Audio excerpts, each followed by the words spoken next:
É impossível não se revoltar com a atitude da CBF e do STJD.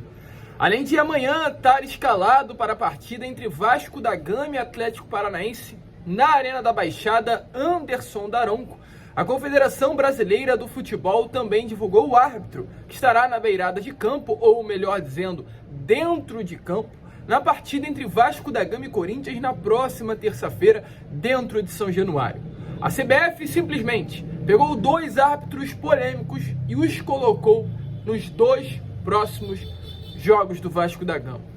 É muito complicado, é muito difícil para o nosso gigante da colina. Além disso, temos que também conviver com o STJD, pois o Superior Tribunal de Justiça Desportivo, neste momento, nesta reta final de Campeonato Brasileiro, prejudica o Vasco da Gama, dá danos ao Vasco da Gama. Perderemos para a partida de amanhã, decisiva contra o Atlético Paranaense, um dos melhores atletas do Vasco nestas últimas partidas. Jair, jogador que, quiçá, poderia vir até ser titular nessa partida de amanhã, visto que o Praxedes não vem jogando bola, nem sequer poderá estar entre os relacionados, pois o STJD puniu o Jair com 2 jogos de suspensão por uma cotovelada que aconteceu no dia 3 de outubro na Arena Fonte Nova, no jogo entre Vasco e Bahia. Olha, torcedor vascaíno, é de fato muito difícil. A gente vai falar sobre isso, falar também, é claro, sobre 2024, né? Melhor dizendo, sobre a situação do volante Juninho, sobre a situação do zagueiro Eric Pimentel, que o Vasco, inclusive, se posicionou junto à FIFA contra o Porto nestes últimos dias, sobre a situação desse zagueiro que era considerado uma das grandes promessas da base vascaína, e o Porto arrancou do Cruz Maltino. E temos muitas outras informações a trazer aqui a vocês. Um Fala Gigante bastante movimentado, muito agitado, que é claro, você como torcedor Cruz Maltino jamais poderá perder. Mas olha, Vascão, rapidinho, antes de começar o vídeo, antes de deixar aí todos vocês, né, muito bem informados sobre o nosso Cruz Maltino, como eu sempre faço aqui no canal, quero dar as boas-vindas a todos vocês que estão chegando aqui pela primeira vez. Para quem ainda não me conhece, eu sou o Lucas e você está no canal do Gigante Vasco, o canal do torcedor vascaíno. E olha, Vascão, é o seguinte, você que está aí do outro lado ainda não é um inscrito do nosso canal, venha agora aqui embaixo, já se inscreva no canal do Gigante Vasco. Você que ainda não nos conhece, eu faço questão de nos apresentar a vocês. Estamos aqui todos os dias, 3 vezes ao dia. Acorda Vascão sempre às 7 horas da manhã em ponto aqui no canal. Para quem é membro do canal, temos com exclusividade o Acorda Vascão sendo liberado na madrugada, por volta de 3, 2 horas da manhã. Se você chegar aqui no canal, já vai ter o Acorda Vascão e os membros do canal poderão ter acesso antes de todo mundo desse vídeo. Temos o Fala Gigante na parte da tarde e o Boa Noite Gigante na parte da noite. Então fiquem sempre muito atentos, 3 vezes ao dia, com muito conteúdo falando de Vasco aqui no nosso canal. Além disso, é claro, deixem o seu like, seu joinha, seu gostei, que é fundamental para a divulgação deste vídeo aqui agora. Então não saia desse conteúdo sem deixar o seu like e ative também o seu sininho de notificação para que todos os nossos vídeos cheguem até vocês. Tranquilo, rapaziada? Então, vambora, né? Vambora, sem muita enrolação, falar logo de Vasco da Gama, torcedor Cruz Maltino, pois, como a gente trouxe na introdução deste vídeo, é uma sexta-feira muito agitada, uma sexta-feira que é cercada, inclusive, de ansiedade, pois hoje, sexta-feira, se inicia a 35ª rodada do Campeonato Brasileiro, com a partida entre Corinthians e Bahia às 9h30 da noite na Neoquímica Arena. Amanhã o Vasco volta a campo para enfrentar a equipe do Atlético Paranaense dentro da Arena da Baixada. Inclusive, após enfrentar a equipe do Cruzeiro na última quarta-feira, o elenco descansou ontem, quinta, não houve treino, e o elenco retorna a campo hoje, sexta-feira. Hoje é o dia que o elenco do Vasco volta a campo no CT do Coritiba e será o único treino antes de enfrentar a equipe do Atlético Paranaense. Foram jogos em cima, um jogo que, é claro, o Vasco vai enfrentar o Atlético Paranaense sem nenhum tipo de descanso, sem nenhum tipo de preparação, e o Vasco terá que utilizar entrosamento, ritmo de jogo, utilizar tudo que foi treinado nesses últimos dias para enfrentar o Atlético amanhã dentro da Arena da Baixada, um jogo dificílimo. E se o Vasco não terá tempo para se preparar para o Atlético Paranaense, além de enfrentar um grande adversário, enfrentará também uma arbitragem polêmica nesse jogo. A gente já trouxe aqui a vocês no Acorda Vascão, fizemos questão de trazer um vídeo falando mais especificamente sobre esse assunto, que é Anderson Daronco. Daronco será o árbitro de Vasco da Gama e Atlético Paranaense na partida de amanhã na Arena da Baixada, no Paraná. Mas além de Anderson Daronco, a CBF também escalou um árbitro muito polêmico para apitar Vasco da Gama e Corinthians na próxima terça-feira. O Vasco enfrenta o Atlético amanhã no Paraná, viaja para o Rio de Janeiro, chega ao Rio domingo. A expectativa é que o elenco ganhe folga no domingo, retorne às atividades no CT na segunda-feira e já na terça enfrente o Corinthians dentro de São Januário, ingressos já esgotados. E para essa partida, a CBF também escalou um árbitro, um profissional que dá calafrios ao torcedor cruzmaltino, Sávio Pereira Sampaio. Esse é o árbitro de Vasco da Gama e Corinthians, um árbitro que não traz boas lembranças ao torcedor cruzmaltino e, acima de tudo, irmão de Wilton Pereira Sampaio. Essa família Sampaio é uma família que traz problemas ao Vasco da Gama e a CBF fez questão de colocar um desses irmãos para apitar o jogo decisivo do Vasco contra o Corinthians na terça-feira. Independente do resultado de amanhã contra o Atlético, a partida de terça é para o Vasco vencer o Corinthians. O Vasco não pode sair de São Januário sem os 3 pontos na terça-feira. Será um jogo de pressão, será o jogo da vida do Vasco da Gama dentro do Campeonato Brasileiro. Uma derrota para o Corinthians pode sim complicar a vida do Vasco dentro da tabela e uma vitória pode salvar os gigantes da colina do rebaixamento, caso principalmente o Vasco vença o Atlético. Se o Vasco vencer o Atlético Paranaense dentro da Arena da Baixada, se esse milagre, acontecer, porque o Vasco nunca venceu o Atlético Paranaense dentro da Arena depois da reforma. Porém, caso vença o Atlético, o Vasco vencendo o Corinthians, vai a 47 pontos e não cai mais. Então esse jogo da próxima terça-feira é decisivo, como também o jogo de amanhã é decisivo. E para essas duas partidas, CBF escalou Daronco e Sávio Pereira Sampaio. Importante lembrar que no jogo de anteontem contra a equipe do Cruzeiro, tivemos na arbitragem Leandro Pedro Voalho. Ou seja, os 3 jogos em seguida que o Vasco terá, 3 deles são com arbitragens polêmicas. É duro, é difícil. Até o momento o Vasco não se pronunciou, não se posicionou, mas a Força Jovem Vasco, o torcedor organizado do clube, fez questão de se manifestar nas redes sociais e a gente trouxe tudo isso lá no nosso Acorda Vascão. Se não viu, corre lá para dar uma olhada. E olha, Vascão, para embalar nesse assunto sobre polêmicas, envolvendo o nosso futebol brasileiro, acabamos de falar sobre a CBF, quero falar sobre a STJD. Pois amanhã terá essa decisão contra o Atlético Paranaense, ponto que a gente vem batendo na tecla, pois é importante a gente tratar esse jogo como um confronto decisivo. E, para essa partida, o Vasco terá um grande desfalque. Um jogador que, inclusive, foi muito importante na partida contra o Cruzeiro nesta última quarta-feira. O volante Jair. O Jair foi contratado como uma peça importante para esse ano de 2023, como uma peça importante para o processo de reformulação que o Vasco queria passar dentro das 4 linhas, mas infelizmente o Jair não estava conseguindo render tudo que pode, e ainda não rende tudo que pode, isso está nítido. Mas com a chegada de Ramon Reu Dias, após, como se diz na gíria do futebol, comer um banco de reservas, agora o Jair está começando a desempenhar um bom futebol dentro das 4 linhas e mostrou um bom futebol contra a equipe do Cruzeiro nesta última quarta-feira. O Jair foi muito bem no jogo da última quarta, o Jair deu uma boa movimentação no meio campo, ele jogou durante 33 minutos, fez 41 ações com a bola, dos passes que tentou, acertou 86% deles, das 6 bolas longas que tentou, acertou 3, não deu nenhuma finalização, mas tentou o drible e ainda acertou. De 7 duelos que disputou, o Jair ganhou 5. O Jair, além disso, sofreu 2 faltas. O Jair fez 3 desarmes em 33 minutos. O Jair fez uma interceptação durante esses 33 minutos jogados. Então o Jair deu uma movimentação maior ao meio campo. O Jair entrou no lugar do Praxedes, que não vinha bem. Então saiu um jogador que não vinha bem, que era o Praxedes, e entrou o Jair, que deu uma dinâmica maior, tanto no seu poder de marcação, tanto também na área de ajudar o Vasco a chegar no setor ofensivo e automaticamente no setor defensivo do Cruzeiro. O Jair foi muito bem. E automaticamente, quem acompanhou essa partida contra o Cruzeiro na última quarta-feira, pensou, caraca, o Jair entrou bem. Por que o Jair não pode ser titular no lugar de Praxedes?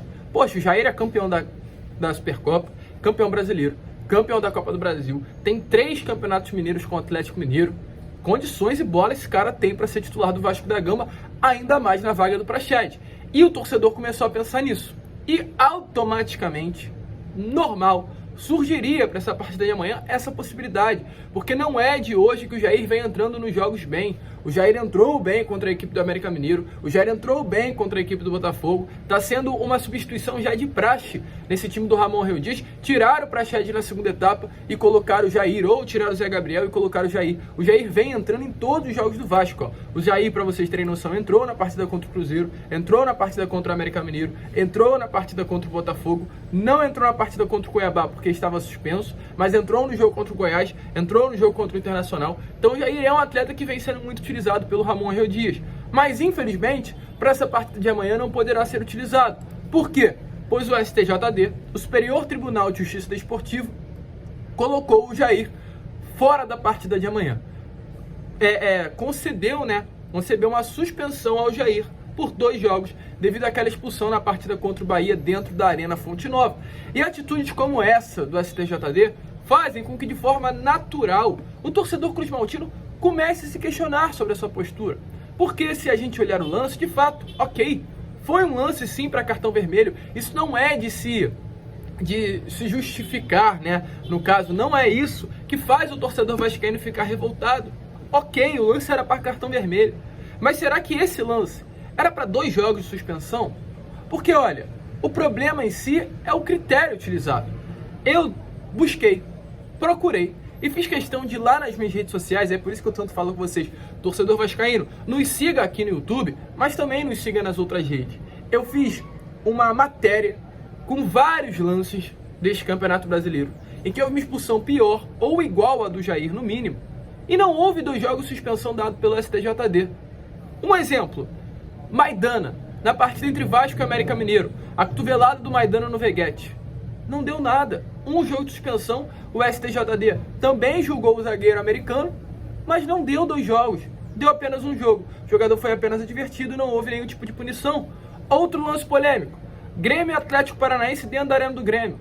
Uma cotovelada do lateral esquerdo Reinaldo no jogador Luciano Arriagada, do Atlético Paranaense. Uma cotovelada feia, forte. Reinaldo também foi expulso durante a partida. Mas o STJD não deu uma punição maior do que um jogo ao jogador. Apenas advertido. Gerson do Flamengo. Uma cotovelada, na minha opinião, até muito pior do que a do Jair. Porque o do Jair foi um lance de proteção e o cotovelo acaba resvalando no rosto do jogador. Do Bahia, o Gerson dá a cotovelada no jogador do Santos. Foi expulso através da utilização do VAR. O STJD, na hora de julgar, entendeu por maioria, inclusive do tribunal, ou seja, a maioria dos magistrados entenderam que era para apenas 1 jogo de suspensão. Então, automaticamente, o Gerson não conseguiu pegar 2 jogos de suspensão, apenas 1. Esteve livre para atuar ontem contra o Santos. O julgamento foi na última terça-feira. E não é apenas com relação a isso, é em vários outros momentos. Flamengo e Santos, nessa mesma partida que o Gerson foi expulso, atuaram no Mané Garrincha. Teve um momento no final do jogo onde o Flamengo ia perdendo pelo placar de 1-0 ou 2-1, não consigo me lembrar. Mas o Flamengo estava perdendo no jogo. E houve um problema ali na linha de fundo do campo. E os torcedores do Flamengo começaram a arremessar um monte de objetos em direção ao gramado. Mas muitos objetos. Um desses, uma garrafa, atingiu o rosto do Bruno Henrique. Por pouco não atingiu o juiz da partida. Ou seja, uma agressão ao jogador do Flamengo. Uma agressão profissional que estava dentro do gramado. Eu duvido que se fosse com qualquer outro clube, não haveria uma punição maior. Mas como é o Flamengo, não houve absolutamente nada. O Flamengo foi absolvido, não perdeu nenhum tipo de mando. A gente vê o próprio Botafogo também, né? Agora é bom falar essa confusão toda que rolou em São Januário. Até agora nada aconteceu. O Santos, a mesma coisa na Vila Belmiro. O Santos, no dia 21 de setembro, enfrentou a equipe do Grêmio dentro da Vila. Após a derrota do Santos para o Grêmio dentro da Vila Belmiro, vários objetos foram arremessados ao gramado. O STJD julgou na semana seguinte que o Santos deveria perder 2 mandos de campo. O Santos entrou com efeito suspensivo, o STJD acatou o efeito suspensivo do Santos e até hoje o Santos atua na Vila Belmiro com público com esse efeito suspensivo. O efeito suspensivo vale até que esse recurso do Santos venha a ser julgado pelo pleno da STJD. Mas até agora, 2 meses após a decisão de dar esse efeito suspensivo ao Santos, ainda não há uma previsão marcada para que o STJD analise novamente o caso. Ou seja, o Santos vai atuar até o final do Campeonato Brasileiro com o público com efeito suspensivo. Mas se a gente usa de comparação, o Vasco, depois daquela confusão contra o Goiás, tentou usar um efeito suspensivo, logo negado pelo STJD. Então, A questão é a seguinte, a questão não é a suspensão, a questão não é o Vasco ter tido seu efeito suspensivo negado, a questão é o critério. Qual é o critério da STJD? Qual é o critério? Dar 2 jogos de suspensão ao Jair e dar um jogo de suspensão ao Gerson, ao Iago Maidana, ao Reinaldo. É contra o Vasco da Gama? Que olha, torcedor Cruz Maltino, tá difícil, tá complicado, tá infelizmente um nojo ver o que está acontecendo no nosso futebol brasileiro nesse momento. Mas é isso, se você não se posicionar, também fica difícil. Se posicione, temos que fazer a nossa força, né? Mostrar a força do torcedor vascaíno. Não podemos passar por isso e não nos posicionarmos. Deixa aí a sua opinião nos comentários. E olha, Vascão, para finalizar o vídeo, falar sobre algumas informações importantes, né? A primeira delas é sobre o Juninho. Juninho, cria das categorias de base do Gigante da Colina, o Alexandre de Almeida Silva Júnior, de apenas 22 anos de idade, inclusive um atleta muito novo, que fez a sua base toda no Vasco e esteve emprestado ao Orlando City nesta temporada de 2023. Ele chegou no início do ano, fez uma passagem pelo Orlando City B e logo após fez alguns jogos no Orlando City principal. A equipe A do Orlando City atuou em 2 partidas pelo Orlando City no time principal. Ele, no Orlando City B, até chegou a ser capitão em alguns momentos, ganhou essa oportunidade de ser o faixa. Foi até muito bem, segundo informações que eu tive, mas o Orlando City até o momento não ativou a opção de compra que tinha sobre esse atleta. Nesse momento ele está já no Rio de Janeiro, treina no CT Moacir Barbosa, seu contrato com o Orlando City terminou, porém tem um grande problema.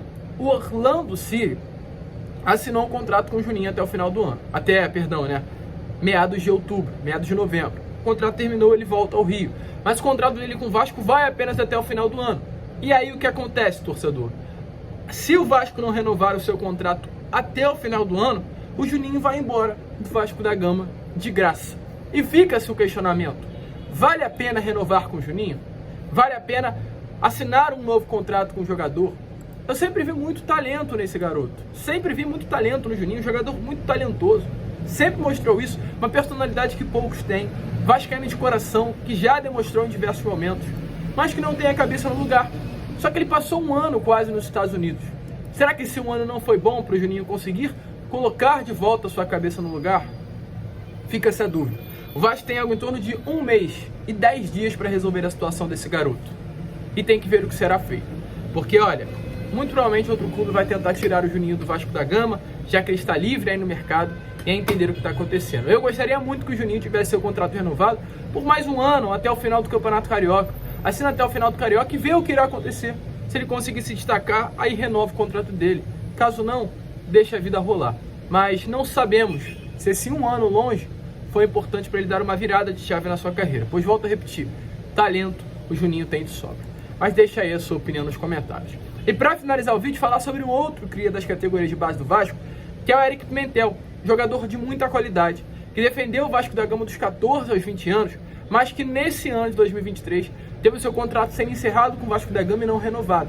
O Eric Pimentel sempre foi uma promessa, um destaque da base vascaína, era um zagueiro que vestia a braçadeira de capitão, um zagueiro de extrema qualidade, muito notado sempre pelo futebol europeu, que ao ter o seu contrato sendo encerrado, o Vasco querendo a sua renovação, ele mesmo não optou por renovar, pois o Porto, clube de Portugal, desde o momento que soube que o Eric Pimentel tinha o seu contrato sendo encerrado, forçou o Eric Pimentel a não renovar e aguardar o seu contrato sendo encerrado para contratar o jogador.